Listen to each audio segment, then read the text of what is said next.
Oi pessoal, tudo bem? Meu nome é Rafaela, eu sou formada em Administração Pública e estou gravando esse vídeo para a gente falar sobre eleições municipais de 2020, um tema super atual e relevante. Mas antes de entrar no tema das eleições desse ano em si, eu acho que é importante a gente entender um pouco do contexto histórico das eleições do direito ao voto no país. É um tema super extenso, então eu vou tentar ser o mais breve e objetiva possível, mas vou deixar alguns links para que vocês possam se aprofundar mais nesse assunto. Então, começando, acho que é importante a gente voltar lá para 1824, o Brasil havia acabado de se tornar independente, em 1822, em 1824, Dom Pedro I outorga a primeira Constituição do país, na qual é estabelecido o voto censitário. E o que era o voto censitário? Era a limitação do voto a homens que tivessem mais de 25 anos que conseguissem comprovar uma renda mínima. Então, era a limitação do voto às classes mais ricas.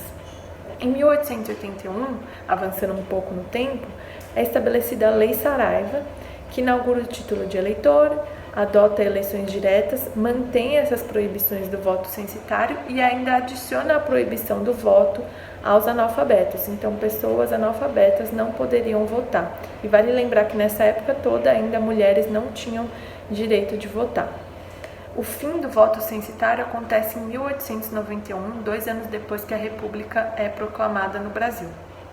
Mas a proibição do voto aos analfabetos continua, a gente vai ver mais pra frente, continua até 1988. Em 1932 a gente tem uma conquista muito importante, que é o voto feminino, a gente consegue votar a partir de 1932. Em 1932 também é estabelecido o Código Eleitoral e o voto secreto, que é como a gente vota até hoje. E no período que vai de 1934 até 1985, a gente tem uma série de avanços e interrupções no direito ao voto e nas eleições do país. A gente passa, por exemplo, por um processo de ditadura, de Estado Novo, eleições suspensas, partidos políticos extintos. Em 1973, com o Estatuto do Índio, a população indígena consegue direito ao voto, mas também passando por essas questões de ditadura. Então é um período bem conturbado em termos de eleições. E em 1988, com a Constituição Federal que a gente utiliza até hoje, é promulgado o sufrágio universal, que nada mais é do que o direito de todo cidadão, dentro das normas legais, a votar a partir dos 16 anos. Então, com o sufrágio universal, a gente consegue extinguir aquelas proibições feitas pela Lei Saraiva ao voto dos analfabetos. Então, acho que esse é um pouco do contexto histórico das eleições no país.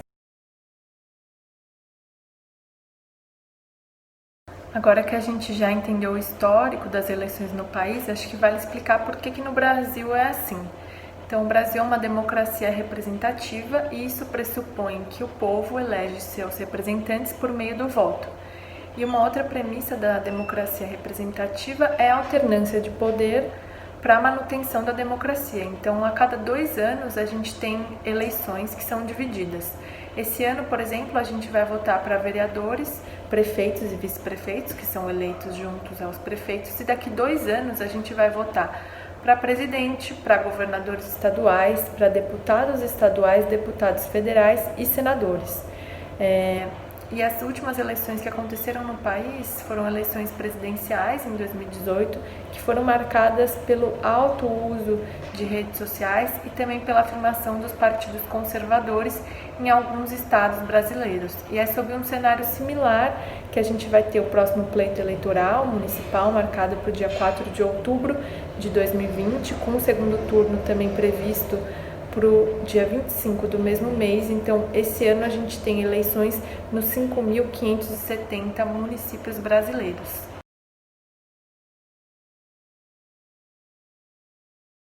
Eu acho que é importante também a gente refletir sobre a importância das eleições municipais. Então, é no município que a gente garante a participação da coletividade.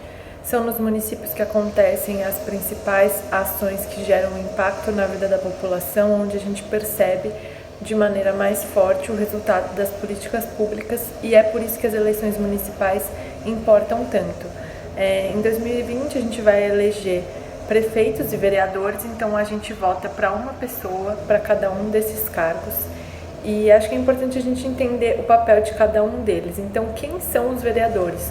Os vereadores são os representantes do poder legislativo, ou seja, quem faz as leis, nas cidades. Então, eles não só vão redigir e contribuir para a aprovação dessas leis, como também fiscalizam o trabalho dos prefeitos e do governo executivo como um todo. Os prefeitos, por sua vez, são os representantes do poder executivo, ou seja, quem executa, quem governa aquele locus. No caso, a gente está falando das cidades, e os prefeitos têm apoio dos vice-prefeitos, que são eleitos junto a eles na chapa, né?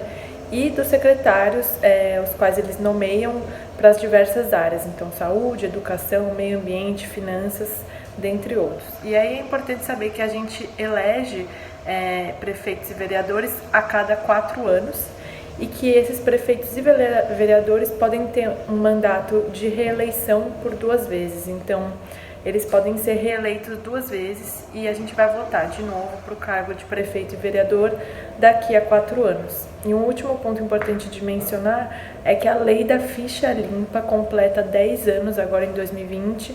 É uma lei super importante, considerada um avanço muito grande no combate à corrupção e impunidade, porque ela impede a candidatura por até 8 anos e até retira candidatos e mandatos do poder de pessoas consideradas culpadas por crimes comuns, crimes contra o erário público, disputas eleitorais, etc. Então, é um avanço que a gente teve com relação ao combate à corrupção.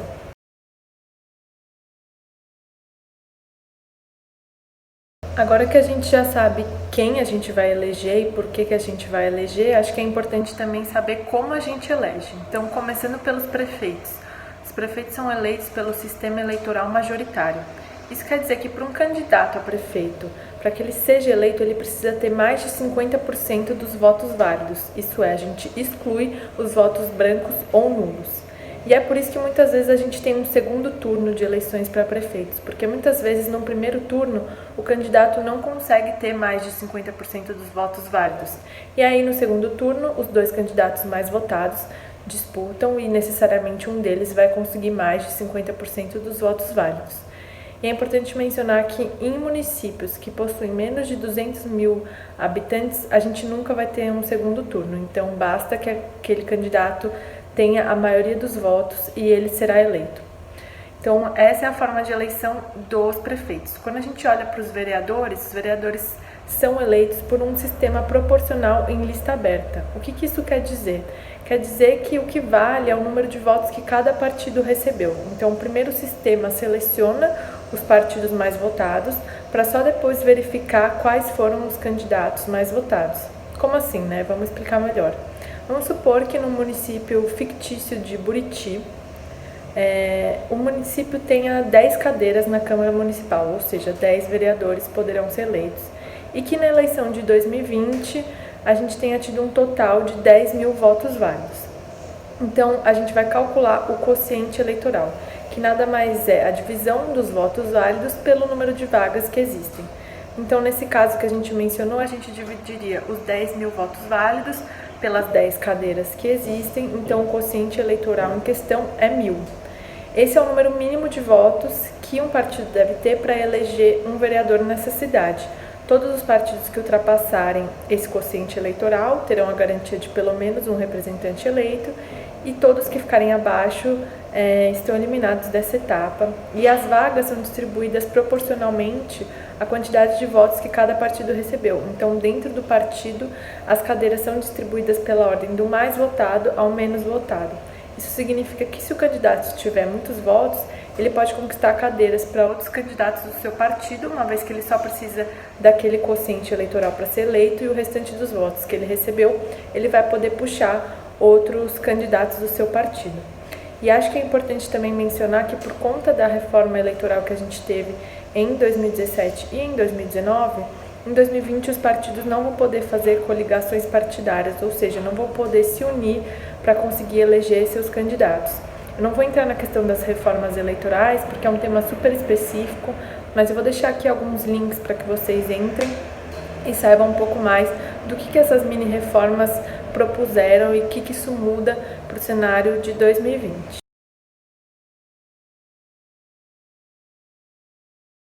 Para finalizar o assunto das eleições, eu queria falar um pouquinho sobre um possível adiamento das eleições de 2020 por conta do cenário da pandemia. Como a gente mencionou, as eleições estão previstas para acontecer no dia 4 de outubro de 2020, primeiro turno, segundo turno dia 25 do mesmo mês. Por conta da pandemia, o Tribunal Superior Eleitoral tem estudado a necessidade da gente adiar as eleições. O ministro Barroso, que é presidente do Tribunal Superior Eleitoral, deu uma entrevista na segunda-feira para o jornal Estadão, hoje é dia 16, então isso aconteceu no dia 14, mencionando que depois de conversar com especialistas, tanto em saúde, mas também no tema, o Tribunal Superior Eleitoral recomenda que as eleições municipais sejam adiadas por algumas semanas, então que elas aconteçam o primeiro turno na segunda quinzena de novembro e o segundo turno até o dia 20 de dezembro. O Tribunal Superior Eleitoral também está estudando ampliar o período da votação para 12 horas e está prevendo algumas campanhas de votação em horários de acordo com a faixa etária, tudo isso para a gente conseguir o melhor cenário possível dentro da pandemia. Mas vale mencionar que quem toma essa decisão não é o Tribunal Superior Eleitoral, e sim a Câmara e o Senado. Então, essas medidas recomendadas pelo TSE já foram encaminhadas para o presidente da Câmara e para o presidente do Senado, e eles devem tomar uma posição nos próximos dias e nas próximas semanas. É importante mencionar que qualquer mudança em relação à eleição terá que ser aprovada numa emenda, porque tudo que diz respeito à nossa eleição está previsto na Constituição. Acho que é isso, esses são os principais pontos sobre as eleições municipais de 2020, e se vocês tiverem alguma dúvida, estou à disposição. No próximo vídeo a gente vai resolver uma questão sobre o tema. Tchau, gente, obrigada!